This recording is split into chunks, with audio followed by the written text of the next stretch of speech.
आज पता चला है कि दिल्ली पुलिस ने आम आदमी पार्टी के 3 विधायकों के खिलाफ एफआईआर का मामला दर्ज किया है। महिला का आरोप है कि विधानसभा के अंदर सभी विधायकों की उपस्थिति में उसके साथ 3 विधायकों ने छेड़खानी की। इस तरह की शिकायत उन्होंने अपनी एफआईआर में दर्ज कराई है। मैं आप सभी के चैनल्स के माध्यम से बताना चाहूँगी, कुछ 3-4 बिंदु मैं रखूँगी जिससे आप लोगों को पता चलेगा कि इस तरह का स्वभाव शायद इस महिला का बन गया है। 3-4 केस उसके ऊपर दर्ज हैं जिसमें उसने अलग अलग लोगों के ऊपर अलग अलग तरह के केसों में केवल और केवल छेड़खानी का मामला उनके ऊपर दर्ज कराया है। देखिए, सबसे पहली बात तो ये है कि विधानसभा के अंदर किसी भी व्यक्ति का अंदर आना वो किसी विधायक की सिफारिश पर ही होता है। और हमें पता चला कि उक्त महिला उसने जब विधानसभा के अंदर प्रवेश किया तो विधानसभा के प्रतिपक्ष के नेता विजेंद्र गुप्ता जी के ऑफिस से उसकी स्वीकृति उसको मिली है। दूसरा, अगले दिन वही महिला विधानसभा के अंदर आती है। स्वाभाविक तौर पे विधानसभा के अंदर पहले दिन से ज़्यादा सख्ती है, लेकिन उस महिला का प्रवेश कैसे हुआ ये भी अपने आप में कोई मामूली बात नहीं है। कपिल मिश्रा जी की गाड़ी को स्वयं चलाते हुए उनका ड्राइवर बन के उन्होंने विधानसभा के अंदर प्रवेश किया। और देखिए, जब विधायकों ने स्पीकर साहब से इस बात की शिकायत की अगले दिन, तो विधायकों की शिकायत के ऊपर आदरणीय स्पीकर महोदय ने इस केस को हमारे यहाँ विधानसभा में एक विशेषाधिकार समिति बनी है, उस विशेषाधिकार समिति को इस केस को सौंपा। देखिए, इस महिला के स्वभाव का एक उदाहरण मैं आपको और दूंगी। ठीक चुनाव से पहले आम आदमी पार्टी के पदाधिकारी भाई संजय सिंह के ऊपर इस तरह का हमला किया इस महिला ने। उनके साथ में उनके ग्रुप के जो और लोग थे उन पर छेड़खानी का आरोप इस महिला ने लगाया। इसके साथ ही जब बेल के लिए वो सभी लोग जमानत के लिए कोर्ट गए तो कोर्ट ने स्पष्ट भाषा में ये बताया कि किसी व्यक्ति के साथ में बीच बचाव करना, झगड़े के बीच में आकर के उनके झगड़े को छुड़वाना और छेड़खानी करना, दोनों चीज़ों के अंदर अंतर होता है। और इस बात को माननीय कोर्ट ने रखते हुए इस कोर्ट के अंदर बाकी सभी लोगों को जमानत दी। देखिए, इस महिला का केस उसके अपने मकान मालिक जो उसको लगातार कहता रहा है कि मकान को खाली करो, उस मकान मालिक के साथ में है। उसकी पत्नी और उसके बेटों के साथ में केस है और वहाँ भी इस महिला ने छेड़खानी का आरोप उसके मकान मालिक ने और उसके बच्चों ने लगाया। इस तरह का आरोप उन्होंने अपने मकान मालिक के ऊपर लगाया है। और इसके साथ साथ 2013 के अंदर एक एफआईआर दर्ज है 191/2013। इसके अंदर भी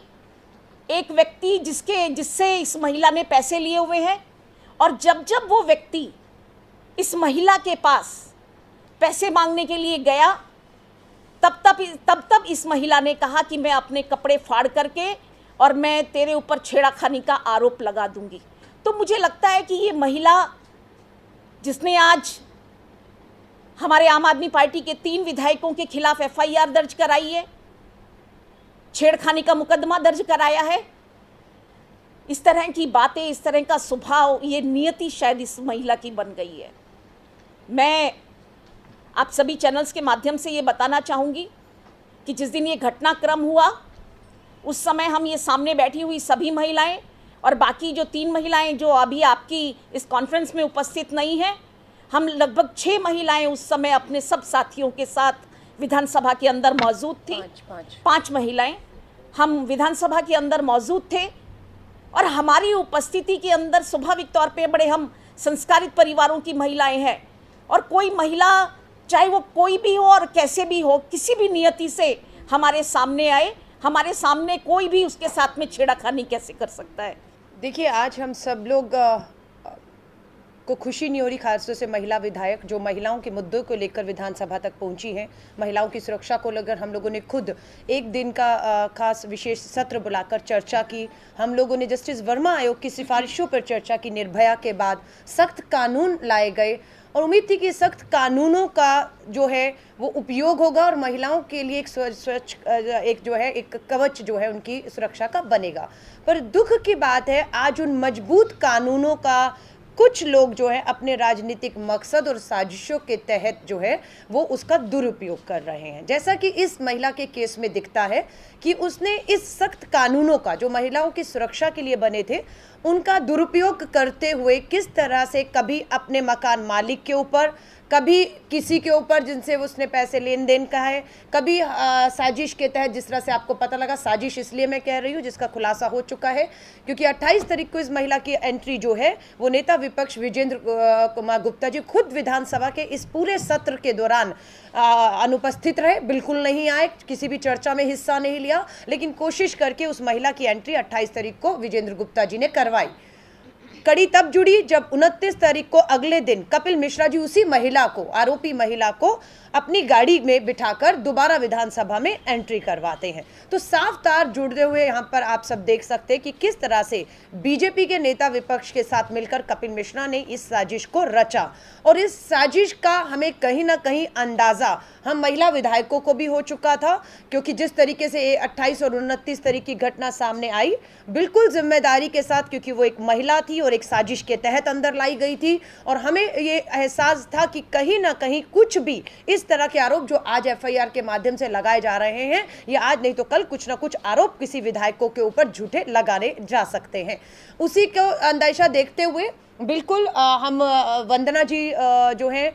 विधानसभा में इस बार नहीं उपस्थित हो पाई, उनके कुछ हेल्थ इश्यू थे, पर 5 महिला विधायक पूरी तरह से विधानसभा में उपस्थित थी। और जब ये वाक्य हुआ, हम 5 महिला विधायक प्लस 3 महिला पुलिस अधिकारी जो सिविल ड्रेस में थी, हम सब महिलाएं जो है उस महिला के साथ जो है वो खड़ी थी और हमने पूरी कोशिश इस बात की कही कि वो महिला जितना भी जो कुछ भी वहाँ पर कर रही थी उसके बावजूद भी कोई भी अपना धैर्य ना खोए और कानून अपना काम करे। स्पीकर सर की जानकारी में था। तीनों महिला पुलिस ने तुरंत उस महिला को जो वहाँ हंगामा कर रही थी, जो विधायकों के वो नाम ले रही थी, उस समय वो विधायक वहाँ में दिख भी नहीं रहे थे, तो हमें साथ लग रहा था कि जिन विधायकों के नाम लिए जा रहे हैं शायद उन्हें उन विधायकों के नाम लेने के लिए कहा जा रहा है, कहा गया है। इसीलिए वो महिला 3 महिला पुलिस कर्मियों की उपस्थिति, 5 महिला विधायकों की उपस्थिति में घेरे में थी, सुरक्षित थी। किसी तरह का कोई हमला, कोई हाथापाई, कोई धक्का मुक्की पूरी जिम्मेदारी के साथ कह रहे हैं नहीं हुई।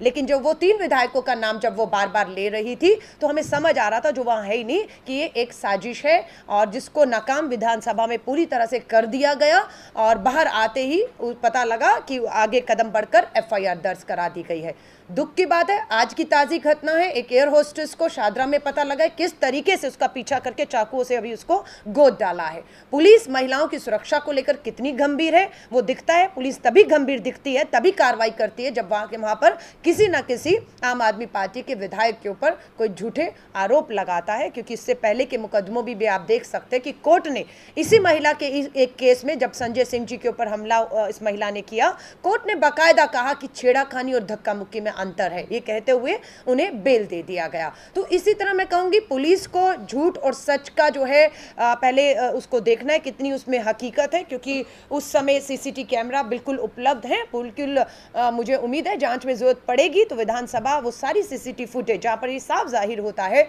कि वो महिला किस मंशा से आई थी, किस मंशा से वो विधानसभा के जो हमारा सदन है वहां तक पहुंचने की उसकी पूरी कोशिश थी, विधायकों से उलझने की कोशिश थी। लेकिन हम 5 महिला विधायक और 3 महिला पुलिसकर्मियों के घेरे में वो महिला पूरी तरह सुरक्षित एक कमरे में उसको बिठाया गया। और बाद में यहां तक की बात आई कि वो एक महिला है और उसका बेशक रिकॉर्ड जैसा जैसा भी रहा हो, हमें इस महिला को जो है वो जाने देना चाहिए। और हम लोगों ने विधानसभा में बिना उसके खिलाफ पुलिस कंप्लेंट किए, बिना कोई शिकायत किए, बिना उसके ऊपर विधानसभा में की कमेटी को सिर्फ उसका मामला सौंप दिया कि विधानसभा की कमेटी सीसीटीवी फुटेज में और जो भी बयानात हैं उसके आधार पर अगर इस महिला के खिलाफ कोई कार्रवाई होती होगी तो कानून अपना काम करेगा। लेकिन हम सब लोगों ने मिलकर स्पीकर सर से बात करके उस महिला को वहां से जाने दिया। लेकिन मैं आप सभी से कहूंगी कि एक बहुत बड़ी साजिश है जो आज से नहीं, जब से ये सरकार आम आदमी पार्टी सरकार आई है तब से ये साजिशें हो रही हैं। हमारे एक नहीं अनेकों ऐसे विधायक हैं जिन पे अगर आप भ्रष्टाचार के आरोप साबित नहीं कर पा रहे या दूसरे आरोप साबित नहीं कर पा रहे तो ये आपको लगता है कि ये एक आसान तरीका खोज लिया गया है कि आप महिला के छेड़खानी के आरोप लगवाकर, हमारे एक नहीं दो नहीं कम से कम मुझे लगता है 5 से 7 विधायक ऐसे होंगे जिनको इस मामलों में फंसाकर बदनाम करके छवि खराब करने का एक प्रयास किया जा रहा है। और मैं तमाम महिलाओं को जो दिल्ली की हैं या देश में भी अगर कुछ उम्मीद कर रही हैं, मैं उनको यकीन दिलाना चाहूंगी, हम महिला विधायक जो चुनकर आई हैं दिल्ली देश से, बिल्कुल यकीन दिलाती हैं किसी तरह का कोई भी अन्याय किसी भी महिला से नहीं होने देंगे दिल्ली देश में। जहां तक लड़ना होगा लड़ेंगे, पर इस तरह की साजिशें महिलाओं के जो लिए कानून बने उन्हीं कानूनों को महिलाओं द्वारा अपने राजनीतिक और साजिशों के मकसद में किसी राजनीतिज्ञ द्वारा इस्तेमाल हम लोग नहीं होने देंगे।